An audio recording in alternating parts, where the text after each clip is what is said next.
All right, you ready? Yes, sir. Let's do it. All right, it's working. All right. All right, man. What's up, man? Hey, how's it going?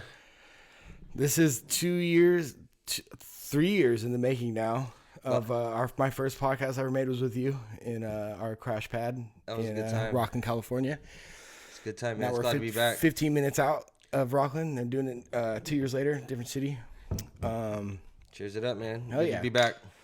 Cool, man. This is number 2. You Are My Cousin. No, isn't this like number 4? We did a couple more.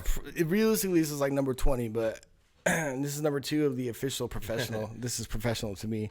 Yikes. But yeah, man, I thought you would be a perfect person to talk to. I mean, you're always welcome, obviously, but we have some good conversations, and I guess I just wanted to start out pretty basic, but you have some big news. Yes. On the way. Yeah, man. Less than 2 months now. Having number 2, man. Number 2, what? Shit? Number 2 kid, man. This is crazy. I never thought that I would have 2 kids by the time I'm 32. I always thought that maybe in my late 30s, you know, I might start trying to have a kid, but no, dude. Popped one out at 23. And here we are, man. 32 years old, having number 2. Well, first of all, let me just say that you are my cousin. Yes. One of my business partners, my main go-to guy for this shit. But I'm very intrigued with like the life cycle, and I don't have kids of my own. One day I really hope to have kids, but you already have an 9-year-old. 9, yeah. And you have another one on the way due in May. Yeah. And how does that feel, knowing that you already are a dad, so you already know the gist of it, but your baby, another baby that you've created is about to be, christened into this world, especially in a world that's going on right now with all the crazy shit that's going on. Like, how does that feel? Do you feel pressured? Do you feel, especially with the state of the world and how crazy these things have gone on in the last 2 years, now add on top of this insane war, does it feel any type of way to bring another kid into this world in this specific time? Yeah, it definitely feels different, man. I'm scared shitless. Really? I'm scared shitless, man. And I was scared then when I got me, and I'm scared now. Just thinking about what type of world they're going to grow up in is what really gets me. But at the same time, I always have believed there's more good people out there than bad people. Yeah. And as long as we do our best to instill that in our kids, they're going to be their own people. And we just got to do what we can to show them the values. So, do you, I guess, just like I was saying with the state of the world, but are you nervous? Are you nervous knowing that you're bringing in someone in? Because these times are crazy, and I've been trying to ask my dad, who I had on 2 weeks ago, and I was comparing times now, I guess, to like the Vietnam era. Yeah. And he said, in a way, that he hasn't seen anything like, no one's seen anything like this. The whole, COVID. Nobody in our lifetime. Yeah. So, is it a thing in the back of your mind knowing that you have to raise a child in this, and he won't know what's going on for the first multiple years of his life, but this is the COVID era. It's the COVID era, which is crazy to think about. Never thought I would have to have this conversation with my children about what's safe and what's not safe, but I think I've done a good job with my 9-year-old, and I'm just going to try and do the same to let them see for themselves what's going on in this world, especially stuff getting pushed on us. Nobody likes that. Nobody likes getting stuff pushed on you. These mandates and shit, like example for masks, right? Let's get into masks. These kids at school do not need to be masked, man, and that's traumatizing the hell out of them. And my daughter is just insane, man. She's just like rips it off in class, and I got an email from her teacher, and she was like, just wanted to let you know that your daughter took her mask off, and she said that her parents said it was fine. Just wanted to let you guys know, and her mother sent an email back, was like, yeah, me and her dad are totally fine with it. And guess what? A week or two later, they lift the mask mandates in California, and here we are. Right where we started before COVID, hopefully. That's crazy, because I know Gabby, and Gabby's for a 9-year-old, that's a smart human. Definitely. Do you think that one more thing to expand on her smartness at least for the last 3 years since she was in first grade, we'd hear from her teachers saying when we have our parent teacher conference, they would say it's like talking to an adult when they're talking to her. Like she just carries on conversations and they're just so impressed. And I'm impressed when I talk to her. Back up a little bit. Because she will use words that like, what the fuck? You're using these words, but in perfect context too. These long words in a sentence in perfect context. And I'm like, most 9-year-olds don't do that. So she got some special smartness. But to me, it seems like she's not enlightened because everyone has different points of view on mask and the world, and they have their own opinions. But as a 9-year-old, I think that's wild that she takes her mask off. I wonder if maybe her brain, she takes her mask off because she thinks like, not that, oh, it's itchy, well, I don't want it on. But she told me the other day she can't breathe. And it's like, dude, that is not right for kids if they feel like they can't breathe at school with this mask on. They're kids. And, it's proven to not affect kids as much. And whatever argument you want to get into with COVID, my personal belief, kids don't need masks. Nobody needs masks, to be honest. When you say argument about COVID, do you think that it is sad that the whole pandemic, I guess you could say, but how it has created such this like divisive where everyone has got their own opinions and everyone's got their own, and you might lose friends over a simple, I have this opinion. Because I was talking to my dad about that, how we live in a time where me and you might have, which we don't, but me and you might have complete opposite opinions. And a lot of people, the divorce rates have gone up. Not only the suicide rates, but families cut other family members out from Thanksgiving dinners. It's insane. Isn't that scary to think about, though? Because why? Why exactly? That's a great question. Fear sells. Fear sells, and it makes a lot of money. That's another thing. And just like I was talking to my dad, I don't want to keep referencing to him, but because he wanted to be a broadcast journalist when he was, hold that thought. I see you. Fuck yeah, this is good. We're getting somewhere.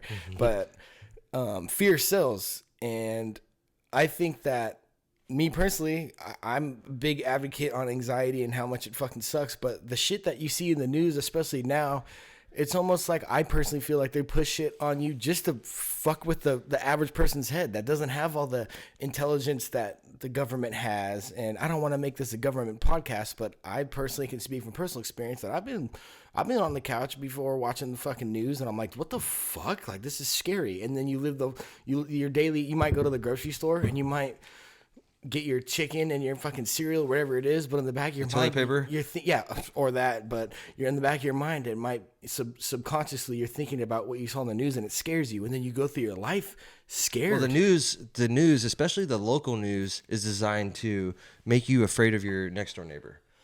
And why? Because I agree, but why? Division, I believe, and somebody signs their paycheck, and they have to go along with what they're told to say and follow a narrative. That's just the bottom line. When you have a free news network, like independent news network, they don't have that. They don't have lobbyists. So local news tends to be a little bit more truthful, but you have to dig into the independent news networks if you want to hear anything somewhat close to the truth. Because you see the insane spike in like podcasts and independent journalism. Everybody's doing it, yeah. I personally think it's a beautiful fucking thing. I think it's great, and I think it's going to be the new source of news where people get their news, because look at the ratings on CNN and even Fox News and all this stuff. They're so low. These guys are just talking heads on a TV. Yeah, talking heads. That's exactly where the band Talking Heads got their name from. Anyways,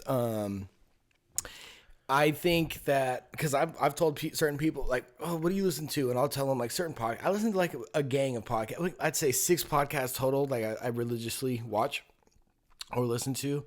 And I've heard certain people almost like not judge me, but kind of like clown on me for watching that shit. And to me, it's like, well, what do you watch? My biggest thing now is like, what do you listen to? And this isn't no fucking government. Little Baby. Oh my God, I'll get into that in like 20 minutes. But I don't want to make this a government politic podcast because I'm not educated on it, and I don't give a fuck what anyone thinks about what I think. But I think the state of the world is so crazy right now that even me, I'm always thinking about it. I try to think about fucking music or other things or golf and think shit you're like right, that. man. But it's so implemented right now, and the world is insane right now, especially with this war going on. I don't pay attention to. I haven't paid attention to wars. I'm obsessed with World War II and history like that, but I obviously wasn't around. You can see how we're slowly getting sucked into this. But the thing is, I don't even think you're sucked into it because this shit is insane. I'm not talking about us. I'm talking about us as a country with this. Oh, this yeah, war yeah, shit. yeah. Well, I guess what I'm saying is that I never have paid attention to like war shit or a lot of shit that's going on while I'm around, as in where I've been alive for. But what I'm seeing right now, mixed with everything that's gone on in the last 2 years, it's insane, and I feel like it's a constant in the back of your mind. Me personally, in the back of my mind, anxiety. Some people's in the front of their mind. Why though? Why does that give you anxiety? I think because of how much it's talked about and the headlines that you see and the fucking, I'm at the gym. I'm just trying to do these fucking bicep curls. You understand me, motherfucker? All 6 TVs atop of me are different news stations talking about how fucking, Fucking nuclear wild. this. I'm it's like, just God programming, man. Programming. Programming. I don't know. These conspiracies and the way you can, I don't know. I just think that the amount of information and the headlines and everything that they're trying to push, to me, it's scary living in a country, and I love this country, and I love, compared to other places where not everyone has the opportunities that this country has, job-wise, financial, economics. Some people want to take that away.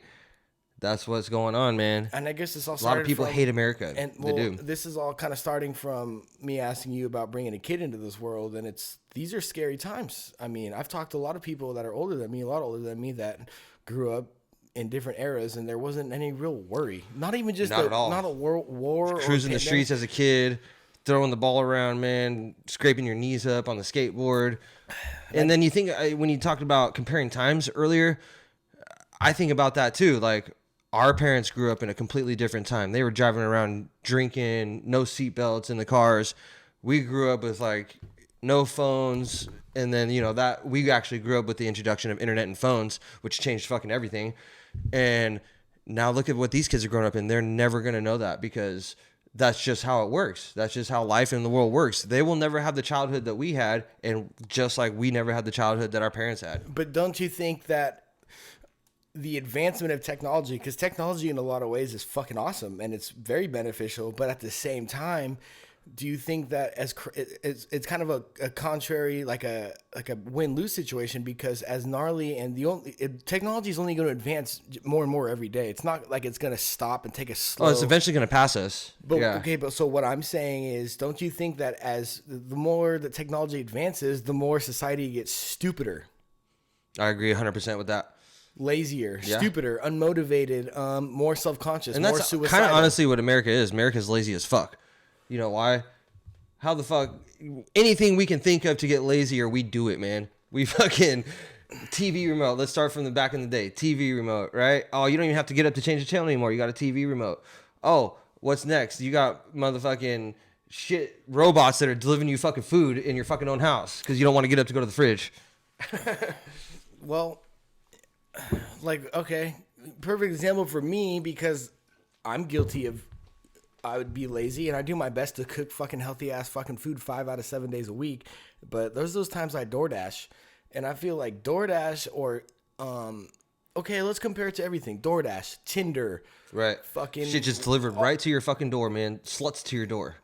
That's what it is, man. Fuck it, dude. This ain't no fucking PG podcast. That is fucking true, and I hate that shit. And I hate when people have told me before too, like, get on Tinder, bro. Fucking in another fucking universe. I've tried that shit. I've tried Tinder. You ain't gonna fucking catch me on no fucking dating web. You swipe. Yeah, I'm not. It's just no fucking auction for chicks, man. Oh my god, I got a match. Yeah, but to me, it's like when I talk to my older folks in my life, it's like my mom. Dude, some my people dad. have met and gotten married on Tinder. Yeah, and hey, more power to you, but you're not gonna catch me doing that shit. I mean, because me personally, it's like I feel like we're talking about technology, it's becoming so advanced that it's making the consumers, so fucking stupid or so fucking lazy, and like the lack of social interaction. I have a lack of social interaction because I'm in a county where I don't know people. Yeah. I'm from San Jose. All my homies and a lot of my homies are spread out throughout not just San Jose but other parts of around wherever. Like you said, how they're so damn stupid now. They probably could get a notification that said, "Go jump off a bridge," and they would do it. I mean, there's some people. I guess what I'm saying though is that with all the instant access, Tinder, DoorDash, Grubhub, whatever the fuck, it gives people less of an incentive to go out and really try and go after shit. Right. And Stay in your house. And that's why I've had it's not like if I didn't have a business, not a business, but I didn't have a podcast or I didn't make music, I wouldn't have Instagram. The only reason I keep it is to post this shit, just to It's almost network. like there's a force that doesn't want you to go out and see the world. Well, that, yes, but I guess what I'm saying is, like, the social media aspect of it is, it's so fake, and I'm an anti-fake person, and everything I see in the music and the mainstream media, not just news, but just things you saw, everything is so fake. And so when I see social media, I had a problem with comparing myself in my life to no celebrities. That's a huge problem. It really is. Not celebrities, but people I went to high school with, or people that I've known, old coworkers, and I compare, and I'll see them do this and that, and I compare myself, and then I'm off Instagram, and I take Facebook away, and I don't go on MySpace, yeah, blah blah blah. Obviously not, but Snapchat or whatever. And I realized, like, once I'm off it, like, it's crazy. My life feels so much better. And to me, it's funny because it sounds like such a simple thing to delete your social media and don't check it. Why is that such a big deal? No, that's what I was going to say is from someone 20 years older than me, they'd be like, what? Like, who cares? But no, not even anymore, because people who are 20 years older than us are like all about it. I just told you earlier that I deactivated my Facebook, deleted my Instagram app from it. I'm trying it out. I've never gone more than like a couple days without it. Let's see how it goes, man.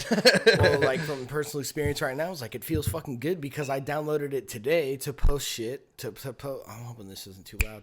To post shit, podcast shit, and music shit that I do, because that's the only way you're gonna like ever promote your shit. Which I hate self-promotion, but I deleted it for 5 weeks. Why do you hate self-promotion? Hold on. So, okay, I'll get to that. So I deleted Instagram, Facebook, social media. I still don't have Facebook, but for like 5 weeks. Then today I re-downloaded it. And within an hour of re-downloading it, I caught myself scrolling for just fucking nonstop. hours. And I'm like, what the fuck? That has to be bad for your brain, like medically. No, it has to be. It's a physical, mental, everything you can think of. It's bad. It's not good for your brain. But to me, it's insane that I understand that, and I still scroll when I re-download it. So, yep. And what was your question? Why do I think? Yeah, why do you think that self-promotion is bad? Like, what are you saying there? I think that, make sure not to tap. Two reasons I don't like self-promotion. The first reason is I'm insecure about shit, but I hate coming off as in, look at me, check out my shit, check out my that's different than working for something for yourself. That's the way I see it. Well, I just, like, when I make raps, I've been rapping for years, and I genuinely think I'm fucking good at it. I know I'm good at it, but I don't want to promote it. And hey, in 2 weeks on March 2nd, whatever the fuck, check out this new single I'm dropping. I don't want to do that shit. I just want to post it just to like post it. But I think a reason I don't like self-promotion is because TikTok, Instagram, all these social medias have created. Have you ever got a TikTok? No, but all these social medias have created this such narcissistic culture where everyone is in it for themselves and self-promote. Check me out. Watch me. I'm going to stream at 8:00. Shut the fuck up, dude. Shut the fuck up. I'm fucking sick of fucking hearing about your... I guess everyone's trying to like put on for themselves, but by having these platforms, even without talent these days, without any fucking talent, there's a way to make money just by being stupid. You could be fucking talking shit in your fucking phone for 8 seconds on TikTok and make millions of dollars for being so stupid. That's insane. And I don't want to be lumped into any of that. I want to make raps. Well, not only that, this ties back into thinking about bringing a kid into the world. Think about this. There was just a story the other day that there's this 13-year-old girl, good-looking 13-year-old girl that's famous from TikTok, and she had this stalker that would not stop hitting her up. Turned out he was an 18-year-old guy or something, and she responded to a couple of his comments, and somehow he got her address and stuff and like showed up to her house, and her dad fucking shot him. And after all this even happened, the dad and the mom, they were still okay with her continuing her TikTok. See, well, that makes no sense. I'm gonna blast this fucking dude that's trying to meet up with my daughter on TikTok and kill him or whatever. And then I'm still gonna go back to being, no, it's fine. Make sure, like, if he doesn't I don't know.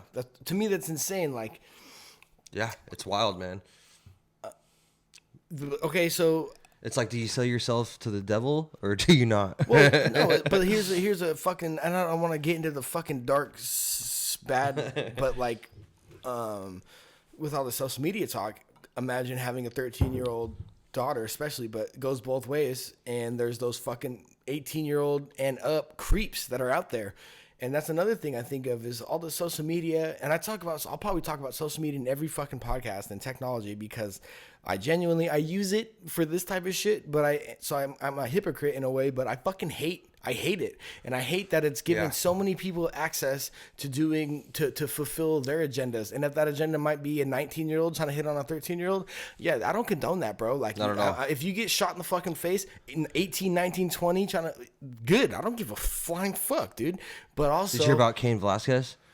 dude, that? I did hear about Cain Velasquez, and I feel really bad for that guy. And I don't think he did anything wrong because if I was in a situation where my son or daughter got molested, I would've done the same thing. Bet your ass that I ain't gonna just fucking shoot. I think it was his niece or something, but still, Don't matter. family. Doesn't have to be a kid. There's no excuse for no child, no rape or sexual anything. I think that's almost worse than being murdered. Okay, that's crazy you said that because I was just gonna say or ask, and this is a fucking podcast its own, but what is worse, murder or rape? And I've always said rape is worse than murder because you have to live with that. No, because this is my reason for thinking that rape is worse than murder is that there's no justification in rape. There's never a situation where, oh, that person deserved to be raped. It doesn't matter how fucked up a person should be. There's no justification for, well, she or he deserved it. But there's certain people like the rapist that get murdered. You deserved it, bro. Maybe you're wrong because somebody might be deserved to be raped. Okay, so I don't condone any of that, and I can't believe you just said that, but it's your words, not mine. I don't think that... Like, if there was a rapist out there, I think they should get a little taste of their own medicine. Okay, well, that's good that you clarified that. But no, I don't even think that way. I just think that the fact that, well, you let prisoners fucking take care of those fuckers. That's true. But, I mean, yeah, like, I don't want to get fucking deep into that. I had this conversation with myself many times. That was like the Joe Rogan and Jamie talk. I think they talked about that once in the very early days. I have no idea. I just know that because I was talking to my coworkers about the death penalty. And it's confusing to me because of all the innocent people that have been executed, which is fucking horrible. And I imagine being accused of rape, murder, any crime that made you get sentenced to death, and it wasn't you, and it really wasn't you at all, and you get executed. You get That's the fucking problem needle. with our justice system. Well, yeah, but what I'm saying is because it's hard for me to pick a side because I don't want innocent people murdered or executed by the state and the government with a lethal injection and killing them, and not even just but that. If there's hardcore evidence. No, I'm just saying, sitting on death row for years and getting executed, and you didn't do anything. That's a horrible fucking thing. But at the same time, the people that are convicted and there is evidence, and it's 100% them. Let's say a child molester or a rapist, and you kill them. Good, fucking. There's no use or room on earth in any country, any city, any motherfucking neighborhood for a rapist, sexual predator, child molester. There's no room for any of that shit. So yes, I think kill them all, man. I condone that. I think you should kill all of those type of people. But that's what I think about. When there's people that got convicted of that didn't do it and they get executed, that's when I'm like, well, that fucking sucks because that, you know. And how do you know? You know that happens way too often when you hear about people who have been in prison for murder for 20 years and they get released because some new evidence comes up and it wasn't them.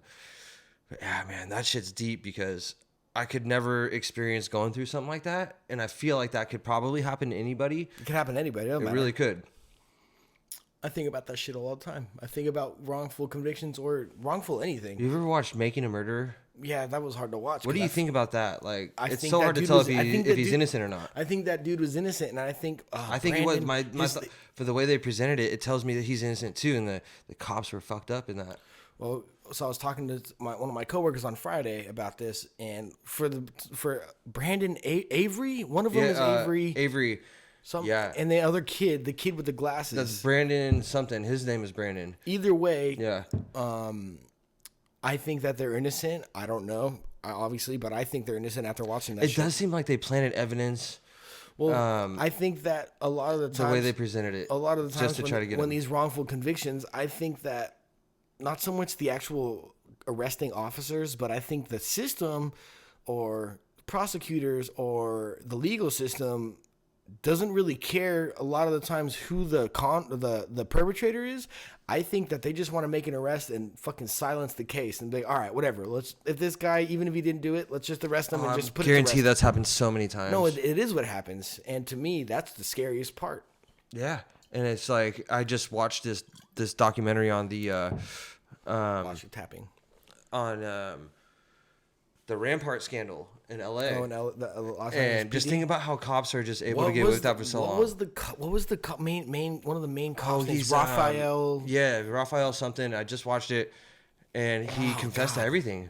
And there's a big evidence that they killed Biggie. There was some, I remember hearing about that they were linked to the killing of Biggie. So there was some people that came out and said that there was only one road cop, and he had like a couple people that helped him. Something Mac. But the I don't remember the name. a lot of the people allege that there was like 70 or 80 road cops. Oh, LAPD is known to be one of the most corrupt police force ever. Yeah. In any country, state, city, don't matter. Isn't that insane? So you think about Tupac when he always said "fuck the police." Not just that. Well, the thing is, Tupac. I know who killed Tupac. Oh yeah, was Orlando Anderson. Yeah, and people make things the big conspiracy. I remember being in middle school talking to my homie. He's probably not going to hear this, but my homie Salem Lee said your last name. Me and him were talking in the fucking not gym, but cafeteria in middle school, like 6th, 7th grade, talking about how he's going to come back in 2012, I think it was. And those funny little rumors that you always hear. And then you get older and you think like everyone said that about every other like dead artist. Because I genuinely thought when I was younger, like you know why they did that about Tupac? Because they kept releasing his music. But what people don't know is that he was in the studio for 8 hours a day, every day during the summer. Tupac treated he had the so studio, much unreleased music. Tupac treated the studio like he was working overtime to provide for a family off like exactly. low income. Have you ever seen that video of him in the studio when he's getting pissed at people because they can't write something? And he was just like, dude, he's in there like he lay his shit down and then he starts talking. You see Tupac talking to everybody that's in the studio trying to collab. And he's like, you lay this shit down. You write this. This is just how it works. And he was just like a general at it. Oh, I've probably seen it, but yeah, I mean, that's why there's this, I play this game a lot and I've been called out for it, where it's like, I call it Choose Your Fighter. That's a song I'm about to make, but it's like, who's the best? Like people always say, who's the greatest? And your brother actually told me this, but the greatest rapper, and I will stand by this, the greatest rapper to ever live and die in LA. Get it? The greatest rapper to ever live is Tupac. The best rapper, that is up for debate, but I think, fuck, dude, Eminem, when it comes down to like wordplay and technicalities of the whole fucking technicalities. Oh my god. So, I think he's up there, but like greatest rapper. I think when people, because just so I know we're talking about, I was talking about Tech 9. He was talking about Tech 9. You can't say who's the best and blah, blah, blah. Like, I guess everyone has their own opinion. It's opinion generated thing. You can never ever come to a conclusion on who's the best when it's I think somewhat it is opinionated, but there's also hardcore facts that you have. It is opinion. When it comes down to like the top 10, it's pretty much facts. If you want to put a number on it, yeah. But I guess to me, it's crazy that I was telling you this right before we started recording, that I'm seeing polls of like who's the greatest rapper of the last like 10 years, or this greatest generation, the greatest rapper of this generation, and a lot of these fucking names that are coming up are like Lil Baby, Polo G, Playboy Cardi, Lil Uzi Vert. I'm Who the fuck is all four of Playboy Cardi, man? But just all four of those dudes sound like fucking they're underwater when they rap. They sound like, but all that mumble shit. Even that sounds cliche, like, yeah, fuck mumble rap. It's true, fuck mumble rap. But to me, it's crazy. I guess that means I'm getting old, even though I'm 25. I mean, I guess I'm getting there. Hey, speaking of your new shit, what was that new song you just said you were recording? Choose Your Fighter. Choose Your Fighter. Tell me about that. All right. Well, my number one influence in rap of all time is flow wise and how I sound, most likely is Lord Infamous. And Lord Infamous is from 3 6 Mafia. Okay. He died in 2013, maybe. But so you hear a lot of these rapper flows, these like, and people call it the Migos flow.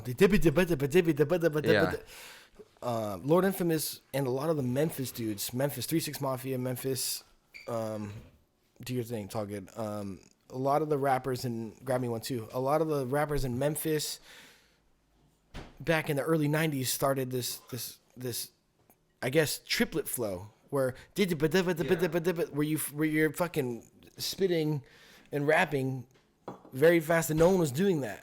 Bone Thugs were doing it, and I fucking love Bone Thugs, and Crazy Bone is one of my favorite rappers of all time. You know that. We stay bumping that Green album. Man. Thug Eternal CD. Thug 1999. First that's the first album I ever saw. It was your brother's, like, first CD I've ever saw. It was in your brother's room back in, like, what, I was probably, so that was like 2001 maybe? I've taken so many CDs out of his room, and that was one of your them. brother, hey, shout out M Theory. M Theory is a legend in many That's aspects. where our music influence comes from. I feel like you and me both. I mean, I'm gonna put that one to rest because that's myself. I've influenced myself. Honestly, I just know my shit. But he definitely is. I guess I meant when it comes to rapping, he kind of like he was around, started that whole let's rap in our in the family type thing. Oh, for sure, he was the first one for sure. Shout out M Theory all day. But M80. You were asking me about that song, "Choose Your Fighter," and so the flow, I flow the way I want to rap. I guess if I say this, it sounds like I'm trying to bite a style, but Lord Infamous, rest in peace. I'm all about repping underground shit, repping people, the underdogs. And Lord Infamous was like the first one to really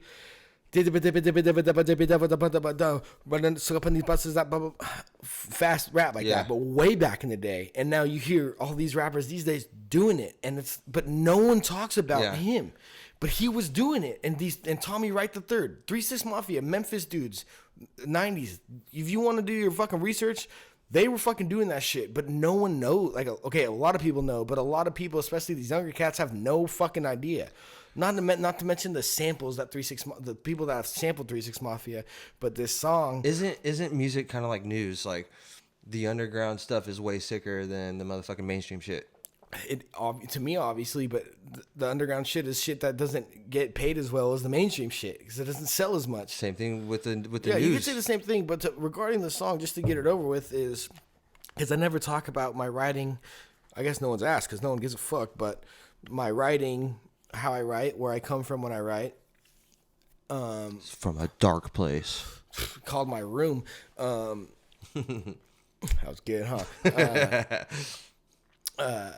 I don't always want to flow like that, and I don't want to take up the next 10 minutes talking about me rapping, but I love flowing like that because it makes rapping more fun, makes writing more fun because people don't understand, like, writing, everyone has their own ways of writing. I don't really have anything special to it, but when I write, it's fun to test yourself and see how many people don't understand too. Rapping is not easy. I mean, it's easy. Oh, I've tried to write. It's okay. It's hard. I'll put it this way: structuring and writing is not easy. Rapping is easy because anyone can just go up here, especially these days, and just fucking mumble a bunch of fucking words, and then next thing you know, you got a fucking blue check on Instagram. But so writing, back to the song. Yeah, writing. What is this song about? I guess it's called Choose Your Fighter, and the fighter is. I looked at it like a Mortal Kombat situation. Choose your fucking fighter. Is your fighter anxiety and fucking insecurities and lack of confidence and just a big ball of depression, or is your fucking fighter, I don't give a fuck, I'm just gonna do my thing and I genuinely don't care what anyone thinks, and it's confident. It's like basically the fighter is confidence or non-confidence. Choose your fighter.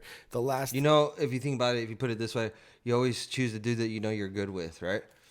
Like, I'm always good with Sub-Zero, and then I was like, you know what? I'm him all the time. I'm gonna try and do something else. So and then you do hella good or something. So when I choose my fighter, it's I'm talking about who am I choosing and how I feel.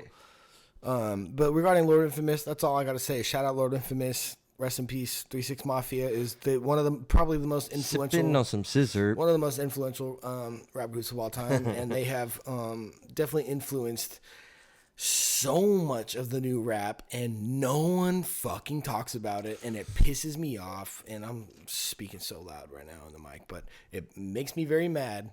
We gotta watch our P's. That's why we have the pop filter and cues. So we brought some special gifts here today. What is as that? well. So this is shrooms. It's psilocybin mushrooms, and we're gonna do a little treat and take some on air for y'all. So this is some chocolate. Apparently, is made up in Mendocino County. Oh God, I'm down. Fuck And it. fuck, man, let me tell you, the first time I took this shit, I thought I was like, a pro at doing drugs, but I wasn't. When I ate these chocolates, I was like, man, I eat like 3 or 4 pieces of this, and I'd never taken acid before, but if I knew what acid felt like, that's what it felt like, but it was just shrooms. So now it's just like microdosing. I'll just take like 1 or 2, but yeah, man, this shit's legit. They just be baking it. It's all legit now. I can't believe you can just buy this off the fucking internet now. Mushrooms. Mm-hmm. Do you think they should be legal? 100%. I think they should be legal. But it is a psychedelic type of drug, which... See, that's the big issue. It's the big issue. People are going to abuse it, even though it's been scientifically proven that you can't physically be addicted to it. But it can fuck your world up if you don't do it in the right setting, in the right mind state. You have to have all these checks in places, and a lot of people don't have that. They don't understand that when it comes to how to use this as medicine or how to make it help you. They just want to use it to get fucked up, and they'll do some dumb shit, and they'll make, people that are just like somebody that'll get all fucked up, take like 10 shots, and then go drive and crash their car. It's like, dude, no, take 10 shots and go to sleep. Like, know what the fuck you're doing with the shit that you have. That's the thing, though, is you can't control that. You can't. It's all up to the... But why is alcohol legal then? You know what I'm saying? Great question. Why is it? So that's why I think this should be legal. Alcohol kills thousands of people, hundreds of thousands of people a year. Well, everywhere that drugs are 100. legal, they don't have these type of problems. Like Amsterdam, everything's fucking legal there, right? In moderation. I may be wrong. You can fact check me, but pretty sure in Amsterdam you can do whatever you want. In some other places, and they don't have drug problems. They don't have junkies because it's moderated. Yeah, you're gonna have those people. But at the same time, it's not like people are ruining their lives over it because they're getting arrested for it or whatnot. What are your thoughts on the weed paranoia that is capable? That's a whole nother... Well, because we can talk about shrooms and acid and other... I used to love weed, man.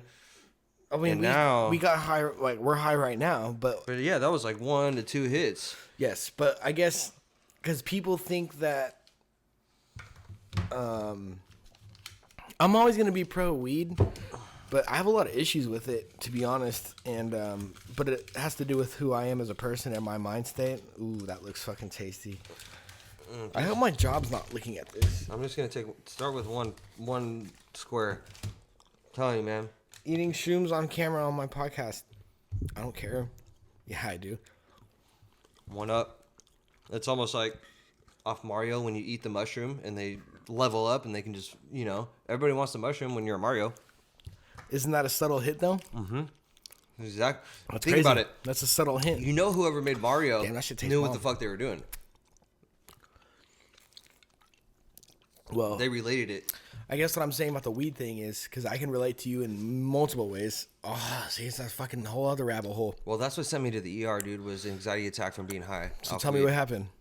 So I was 18 years old, and I was smoking weed on the regularly for about 2 years, since I was 16. How old are you when this happened? When this happened, I was 18. Okay. And I was smoking weed on the daily, like, loved it. Loved being high all the time. It helped me with, like, my job. Like, I was selling shit. Slightly, not that much. And one day I was with Orion, and we smoked a blunt in his backyard. And this was like the first major anxiety attack I ever had. I've had some anxiety before this, like here and there, and I knew what it was.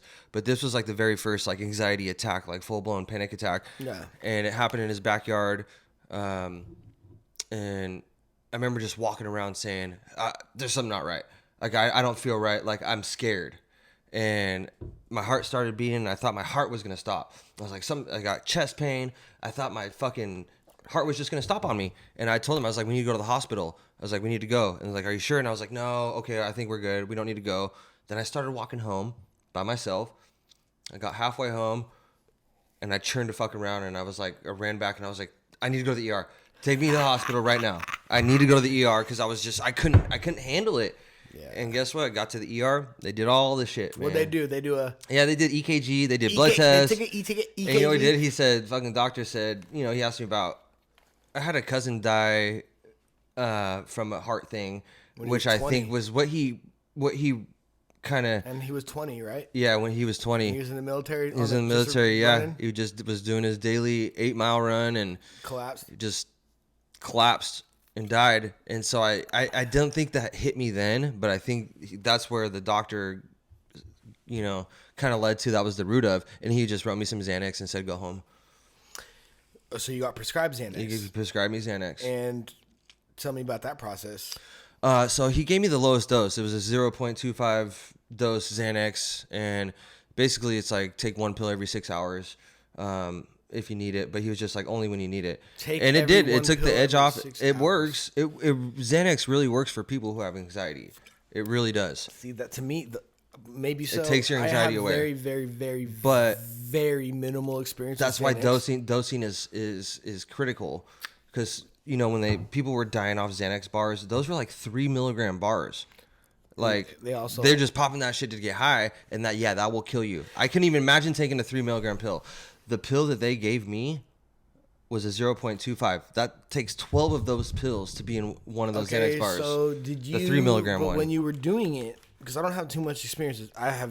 You have like 1 milligram pills, 2 milligram pills. When you got prescribed, when you took them, was there a moment where you're like, oh fuck, dude, I'm gonna get hooked on this shit. I want this shit all fucking day. Really?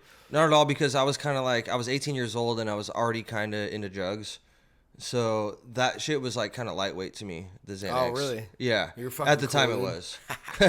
No, but Xanax became a thing when the dose that I had, those little white 0.25 milligram pills, fucking turned into 3 milligram bars that these guys were taking. That's 12 of those white ones that people were taking to get high off of. So this is just like take that edge off. Lowest dose. But my mom gets those little ones. Those are 0.5. That's just one. That's 2 of the little white ones that I have. Still a low dose. Junior year of high school. Yeah, junior year of high school. That's when, from my personal experience, that's like the first time I probably even heard of Xanax and anxiety meds. I heard about it a little before, but around junior year of high school, 2013, I never did them, but I saw all my fucking homies, not all my homies, not some dramatic shit, but I saw a lot of motherfuckers, not just homies, but a lot of people, just the whole like era of shit. God, I'm talking loud. All the era, the whole motherfucker. They're all doing them, and I would start. The whole term for a lot of them was bartards, because I'd be at parties. Especially when you be drinking on that shit. I would see motherfuckers like... Blacked out. If you're watching this... I'm like, dude, how is that... It's like heroin. No, it is like heroin. But the thing is, it's like... The way I see it is, how is that fun? Like, I never looked at it like... I don't think it's fun. I think it makes them feel euphoria. Yeah. And they get addicted to that euphoria feeling. And that's chase that fucking dragon. Yep. I mean... God, dude, I used to be called a e-tard because... They said you couldn't get physically addicted to ecstasy, but I felt like I was addicted to ecstasy because I wanted to do it every weekend. Ecstasy is... Shit was fired back in the day, but now it sucks. Fucking awesome. I don't know about now. I haven't... Well, the Molly now is like the thing to do, but the hyphy movement and stuff... God, man, there was pills coming off in the Bay. They were moving out here to the Sacramento area. I don't want to get fired from my job, but Molly is by far the best fucking drug I've ever fucking done. Oh my god, dude! Oh, dude, they look like the McGregor fight and Khabib. watching, and we just walked in, and then I made eye contact with you. For anyone listening, this is a real fucking cool drug story. Maybe just drug moment. Me and a couple other people eat Molly, and Brian's sitting next to me right now. I ate Molly and he ate Molly. We're sitting in the backyard by a fire, and within 5 minutes, I was like, dude, I'm feeling it. Like my brain was telling myself, because I'm all paranoid about like dying and shit.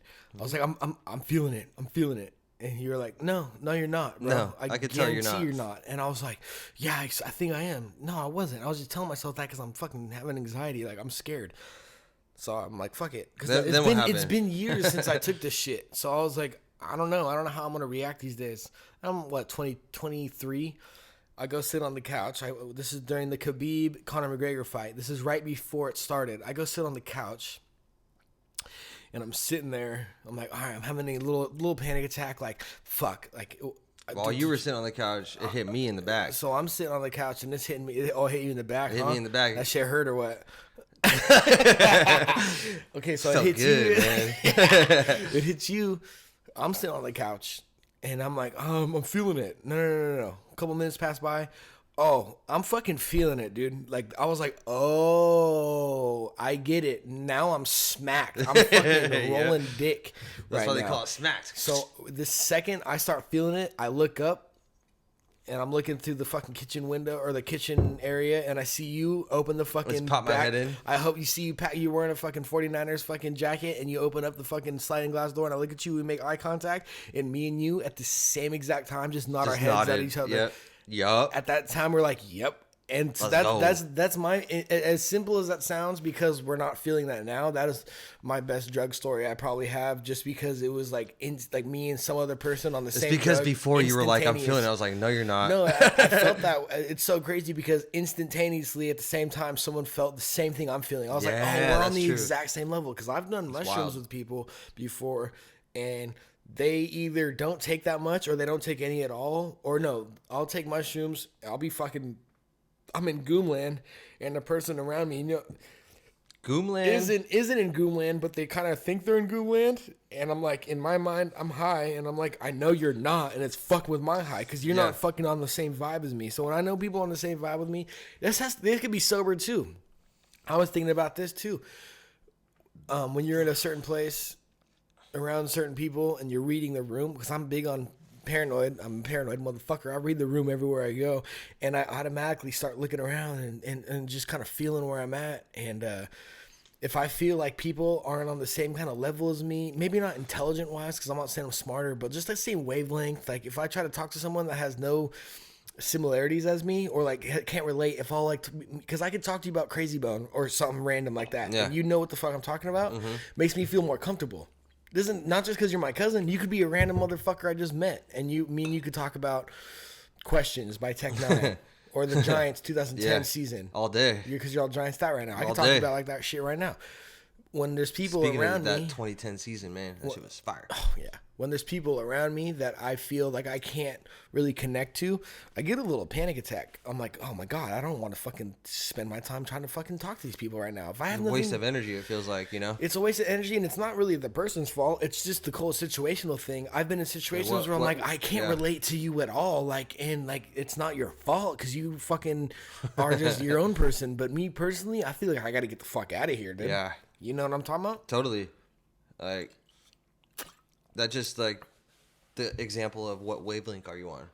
You're on this wavelength, they're on that wavelength. I've been talking about that a lot. And the whole politic thing is the most obvious example. Oh, you're on this side, I'm on this side, then blah, blah, blah, which is obvious. Or like, you like this religion, well, I like this religion. I'm just talking about I've been in situations where it could just be like regular social talk, small talk. And I'm like, oh my God, I have nothing to do with this person. Like, I just want to get out of here. I can't, because my thing is, so human interaction is some of the strongest, like human emotion is the strongest tool in this world. Like love, that sounds corny, but like love and hate are like the two strongest weapons ever created. Like energy itself is the most, and this isn't because I just ate mushrooms. Like, once you tap into that energy and like you figure out how to like use that to your advantage, I just feel like, I'm not saying that I've figured it out, but I've had tastes of it where the law of attraction is real, man. That shit is real. The law of attraction is, it's real to the point where it scares me. I'm like, oh, like shit's not going my way right now, or shit's kind of like I'm in a pissed off mood because my mood, my attitude, my outlook on life. I'm being negative right now, and I go out and do this and that, and then it's more negativity everywhere I go. Why? Because I have a negative outlook where if I walk out the fucking door right now and I'm negative, do I think it's gonna be fucking? What's that book? The Power, the one that the one that you have, the subtle art of not giving a fuck by Mark Manson. That's like Read that book. that's like I gave it to a coworker and he got fired, so I can't get it back. Fuck that fool. What? Keep going. I was gonna say but this Power, that book really taught me. When I was reading that, like about page maybe 10 or 15, I had this sudden feeling of euphoria, and it was weird because I wasn't on drugs. And reading that shit like made me realize that you can find happiness with just love. And I really relate that to like what the meaning of life is and who God is. Like I think of God as love. This thing that you cannot scientifically measure. You cannot scientifically measure love. God, that's crazy because I was thinking about this today, and I always think about this, but I think of God as in God is who I think of. You could think of your own God, and I think that's just as beautiful or just as cool or just as acceptable. The whole people all throughout the entire existence of planet Earth, they've been fighting over what they call God. But the thing is, nobody knows what the fuck happens, or no one knows the answers until you die. When you die, that's when you figure out everything. So unless you're living, shut the fuck up. Like, I like or that. Excuse me, unless you're dead, shut the fuck up. Because if you're living, you don't have the answers. So we can fight about. Do you believe in reincarnation?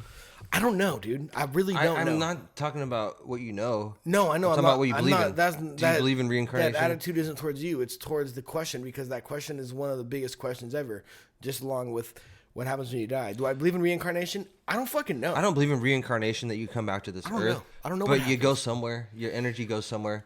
Whether that's heaven, whether that's hell, whether that's the stars, whether that's space. You go somewhere. On the last podcast I did with my dad, he was saying, because I asked him about death, because I'm taking a class right now, a psychology class, Psychology of Death and Dying, and it's dark shit, and I'm sick of fucking getting fixated on negative things my entire life. Yeah. But right now it's death. I've been the last 4 or 5 months I've been fixated on death, and I fucking hate that shit. But I was talking to my dad, and he's 69, 70, and I like getting people's perspectives that are older. I like getting their perspective on death because, let's be honest, they don't have.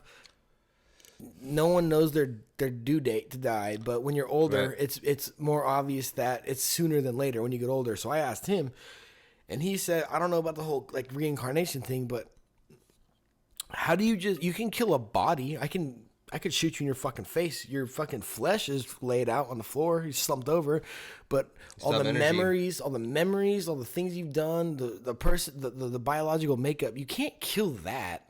I can't kill your soul. I can't kill your soul. And I love that. That your dad's an amazing person, and I agree 100% with him.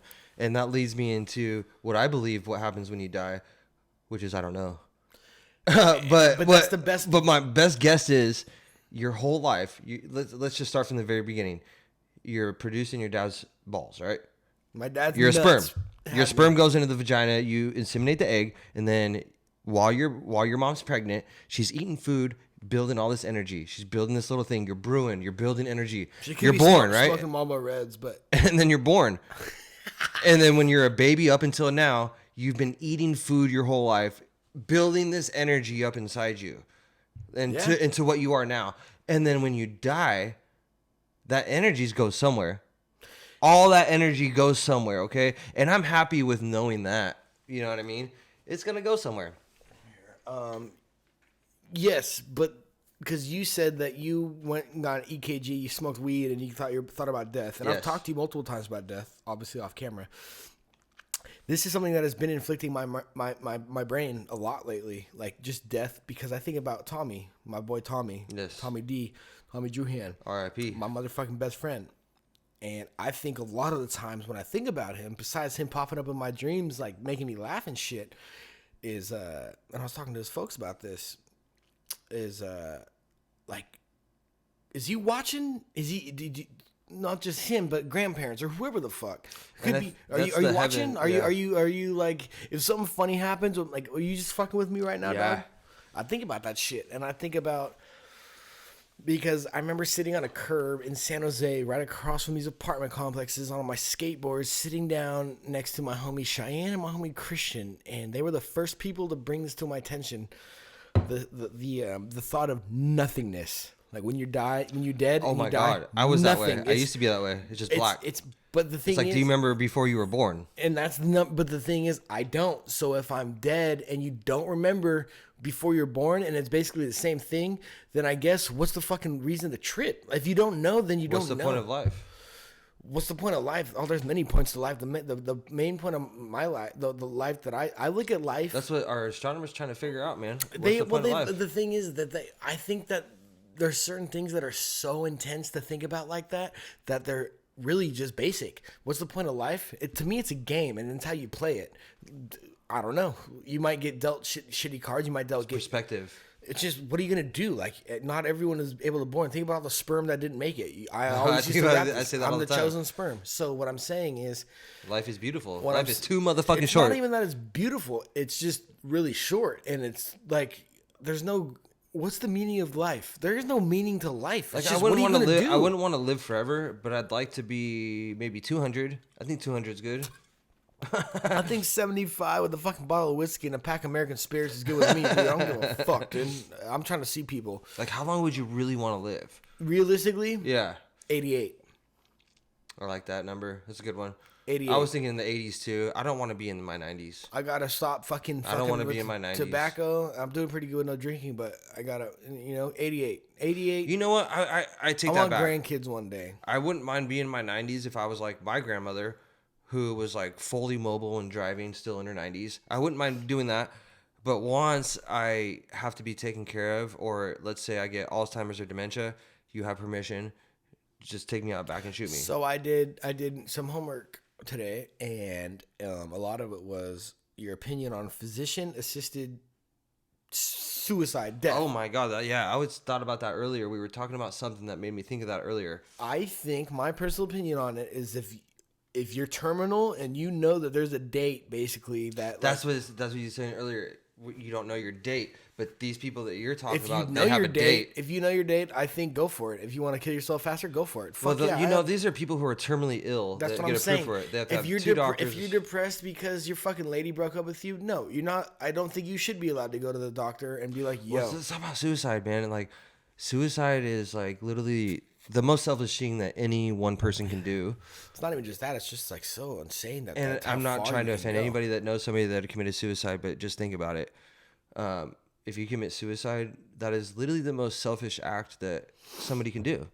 Well, I agree. But I don't say Not when it comes to this medical induced suicide, because it's people who have brain cancer. They're going to die in like a I couple don't consider months. it suicide at that point. I consider it as in like a speeding up mercy the kill. process of getting out of a fucking shitty. They just shitty legalized situation. that in Oregon a couple years back. It was legalized in Oregon, and I think they legalized that in California pretty recently, which is insane, man. That you can legally kill yourself, understandably so. That, But man, can you like, kill yourself? Can you kill yourself if you're terminal, or can you kill yourself? No, it's just terminal. It's just terminal. It's just illness. terminal. Yeah. So then that's where I stand. I believe if it's terminal, yes. I agree if it's with not that, too. terminal, no, because no doctor's gonna be like, oh, They you're have to fucking- get hold two on. doctors to sign off on it and two Yeah, and everything. yeah. So. No, I know you need two, but I'm saying if it's terminal, yes, I agree. That's what I was saying earlier on my homework, like a couple hours ago. But if my fucking lady broke up with me, doctor can no, it's not gonna happen. Shut the fuck up. I don't give a fuck. I've been there. I've been in situations where I'm like, dude, why am I even? That's when the around? devil comes out, man. These people want to kill their spouse and shit like that. So I've rapped for years, and I don't know if people are gonna listen to this much. They probably will. I don't want to give it too many secrets, but I guess because I like being mysterious. But when it comes down to what I rap about, I rap a lot about Satan and Jesus. How many times have you heard me specifically rap about the devil or Satan or God, Jesus? Oh, I can't count. Not in a religious way, but in a spiritual way, where when In you an artistic way. Because you say the devil comes out. when I rap about the devil, I don't rap about, because I'm obsessed with spirituality. I'm obsessed with it. I'm obsessed with the thought of Jesus and the spirits, and I'm obsessed with the thought of Satan. I'm obsessed with it. It's a fucking scary obsession because it fucking can take over your fucking life, and it has taken over my life in a lot of ways.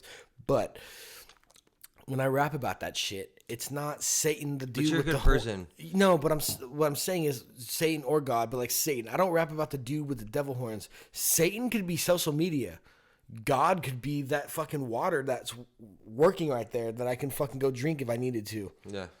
I look at spiritual forces that are everywhere. I think of a lot of narcissistic communities and a lot of people out there are demonic forces. When we're talking about people that we can't get along with, not so much get along with, but you can't connect to, that's one thing. But a lot of people out there that you can see their fucking intentions.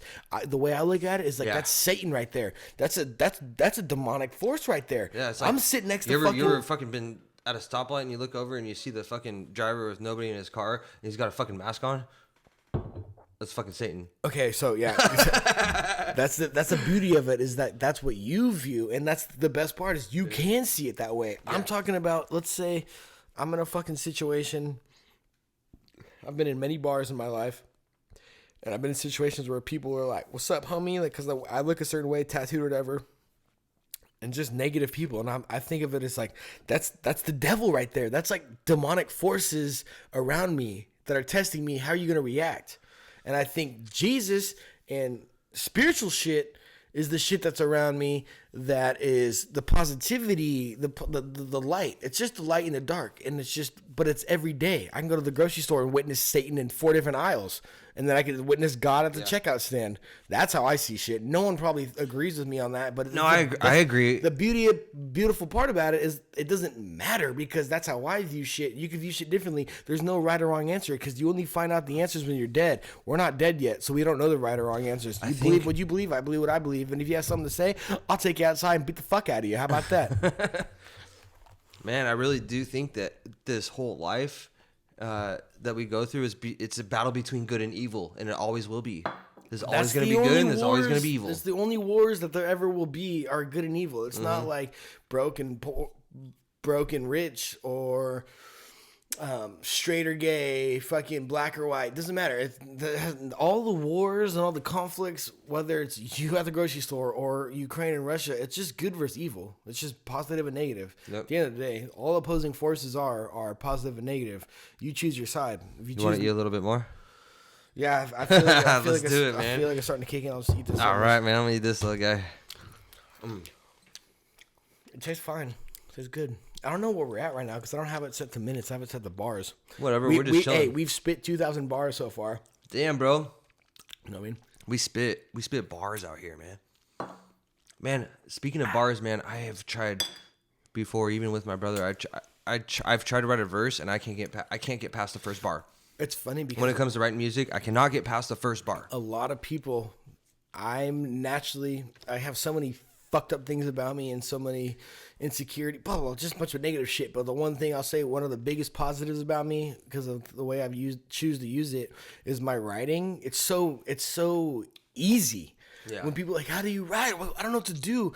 If you were to ask me like for advice, I can give you like simple things on how to like rhyme words and shit. But when it comes to like, what do you write about or this, I wouldn't know how to explain it to you, because it's a personal thing. Just like how we all view Satan and Jesus and good and evil, death and not. I look at that like writing, like it's so easy to me. So if you were to be like, yo, I don't know, how do I write this verse? I wouldn't know what to tell you. Yeah, you can't. It's just kind of like, do you got it or not? Some people pick up the guitar. You can practice it and try to get good at it, but you have to dedicate time to it.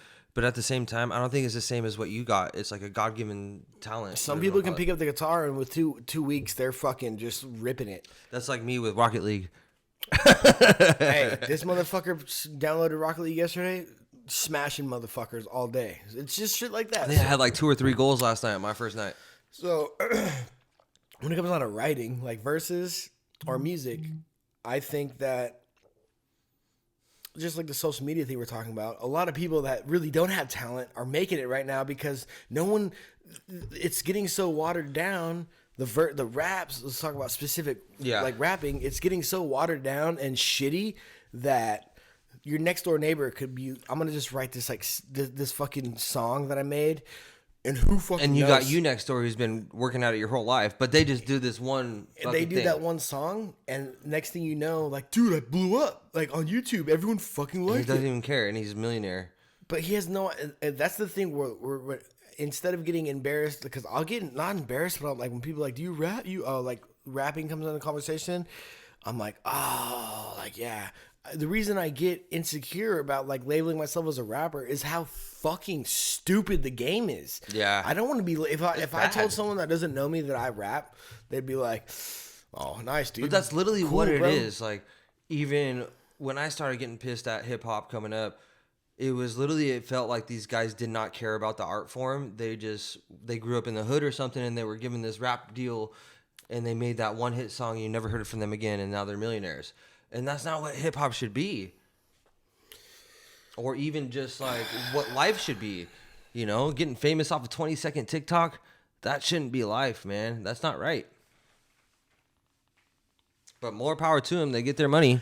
But that's the thing is we say more power to them. But to me, it's just like they're just creating more and more lanes to be fucking more and more stupid. It's just more like It's just getting worse and worse. Yeah. And so when people like Kendrick Lamar are out in this world, like Kendrick Lamar, he's like top 10 in my opinion, but like you got other rappers or all these new cats that are coming out, and it's just like, dude, like, what do you guys even like? And then I feel like an old man trying to get in conversations with people about rap. I'm like, dude, who are you talking about? I have no fucking idea who these fucking people are, but I guarantee you they suck dick at rapping. Yeah. And I'm all about like the art of emceeing, master of ceremonies, rapping.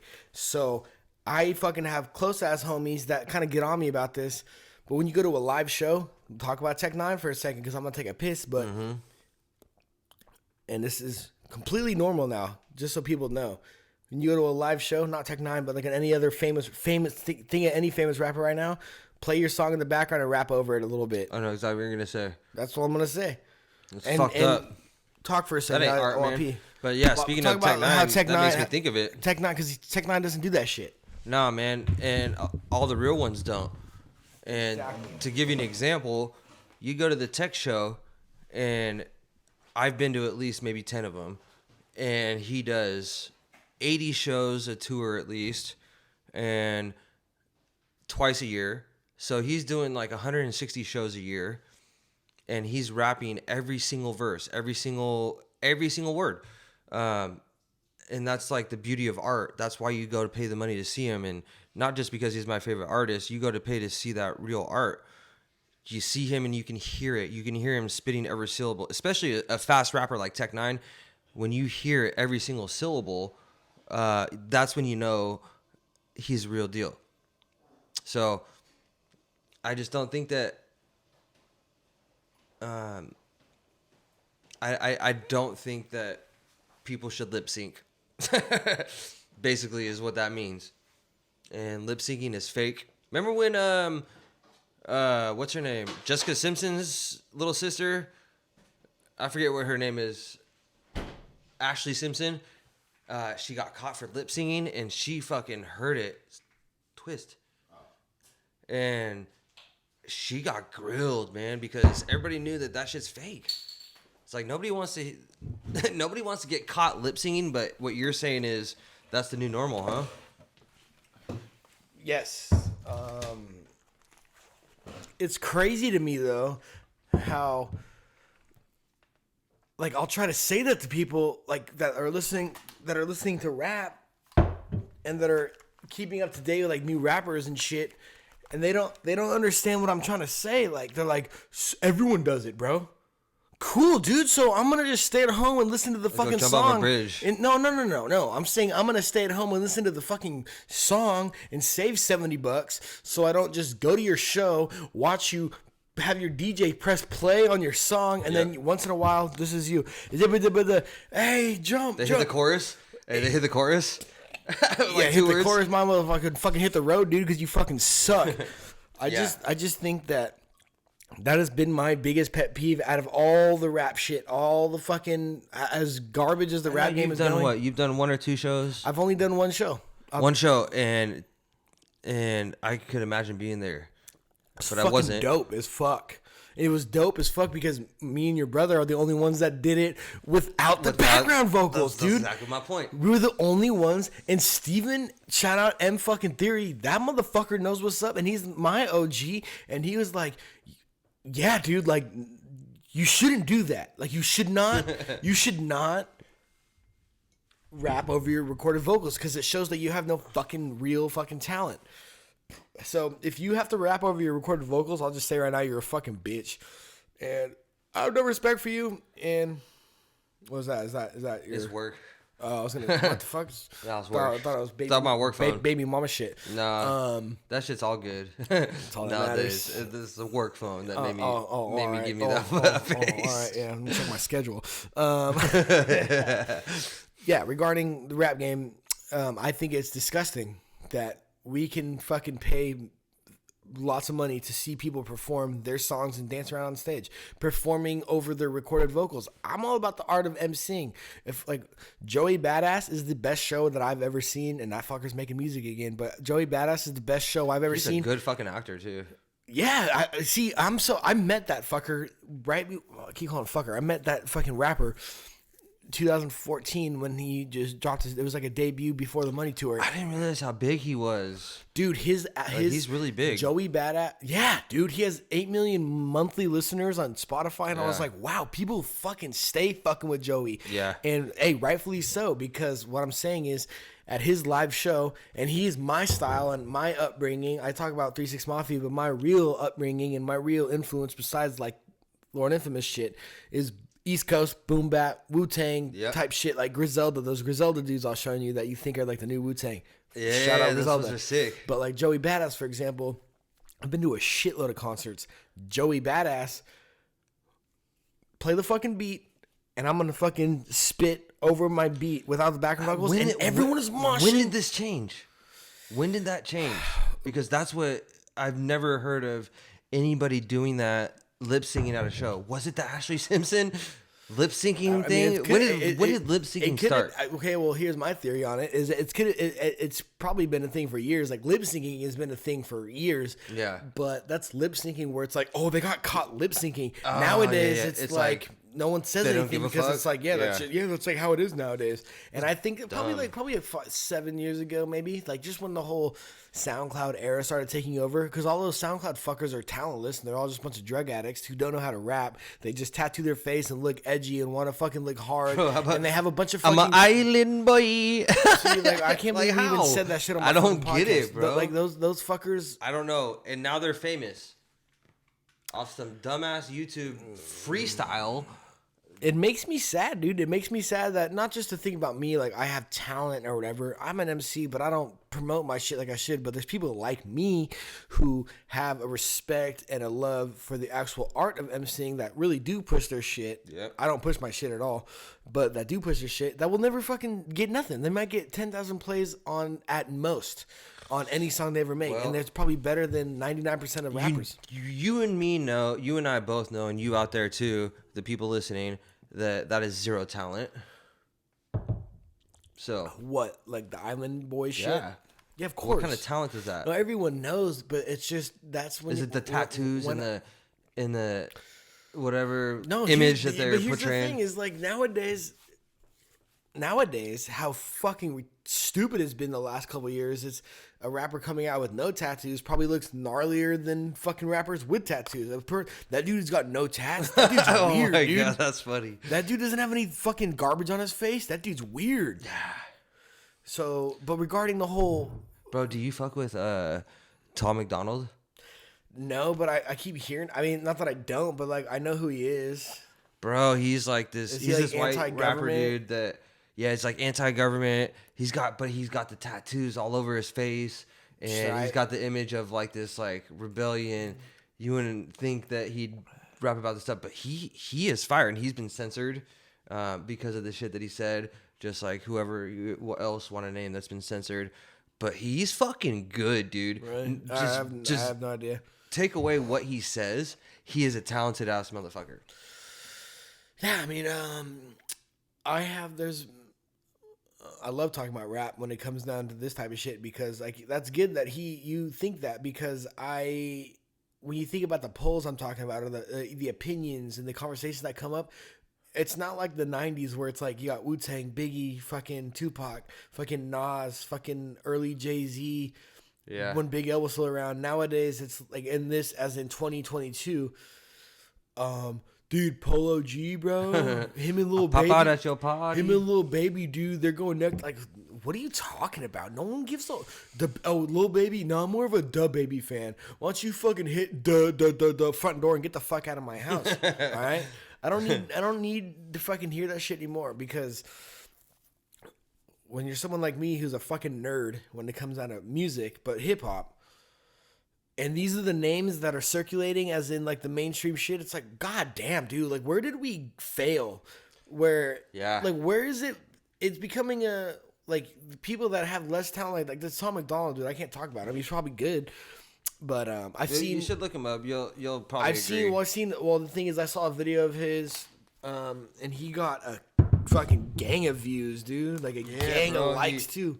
Like people fuck with him. He's nice with it. He's nice with his delivery and his the way he says things. Are you feeling anything off this shit? Yeah, I was about to say I'm starting to lift off. Yeah, I was gonna say I'm lifting off too. I'm starting to lift off, man. I feel like my body's not here right now, but I'm recording. I kind of hit that hit me about like 5 minutes ago, I think, but I can't tell time. Yeah, well, yeah. You want to eat another? Kinda, dude. I kinda do, dude. Fuck it. Let me go first. Yeah, hey guys, I'm feeling gnarly right now. Well, it tastes fucking good. That's why I want to eat it. It's just chocolate. Yeah, I don't know. The rap game, the whole, in my opinion, it's sad. It's just sad. It's like you got Tech Nine still doing shit, so like that's not all sad. But at the same time, Tech Nine is over 50 now. Exactly. But that just proves how strong-willed he is. Can you talk to me about this? Like Can you? So the whole halftime show. Everyone was talking about it for weeks. I'm like, so what about it? Like, I don't understand what's so crazy about it. What was so crazy? I can talk to you about it. Genuine as a question. Tech Nine fan. No, that's nothing to do with Tech Nine. Just music. No, that's just what I'm saying. The thing is, it comes back to what we were originally talking about, how underground is way better than mainstream, like the whole thing. So for years, being in the tech world, we'd be like, "Oh, you want a real tech? You want a real halftime show? Put Tech Nine in there." Da, da, da. That's been whoop-de-whoop for like 5-10 years now. And so finally, he started doing this shit at the Chiefs games, because obviously he's from Kansas City. Oh, I know what you're talking about. And he did the halftime show at the AFC Championship game, and apparently, like, none of the news networks showed it. He was not on TV anywhere, and it was just like they kind of like Jewed him, but he wasn't on the field for it. It was like he was up in the oh, you hear thing. But yeah, this podcast ain't over yet. No, keep going. I'm gonna turn it back on. Keep going. And they kind of like, fuck. The crowd wasn't fucking with it, is what the consensus was, or what people said. But there was other videos that I saw that showed the crowd that it was fucking with it. And I've always said it too. I've posted memes like, you want a real halftime show? It's him. It's Tech Nine. He's got the real stage show, and I've said this forever. He's got the best stage show out of anybody. But I'm not gonna lie, dude. That halftime show at the Super Bowl was pretty dope, just because that was our generation, and I wanted to see more of it because I've never seen them live. I've never seen Eminem live. I've never seen Dr. Dre live. Snoop. I've seen Snoop live, actually. I lied. I saw him in SAC, and it was sick. He was with Corrupt. But yeah, man. That shit's dead. All right, all good. Well, you want to wrap this thing up, man? Let's get some closing thoughts. Yeah. We just took some more shrooms, and we're going to Goomland. Yeah, camera died. Goomland! This just goes to show that my technical fucking... Hey, if anyone out there fucking knows what they're doing and wants to help me out, I'll pay you like $5. I'm starting to see shit, man. Yeah, no, it's time to end the shit. Brian, I really appreciate you coming on here. Thank you, man. It's a pleasure. And I love being here. We'll do it again. Yes, sir. Thank you.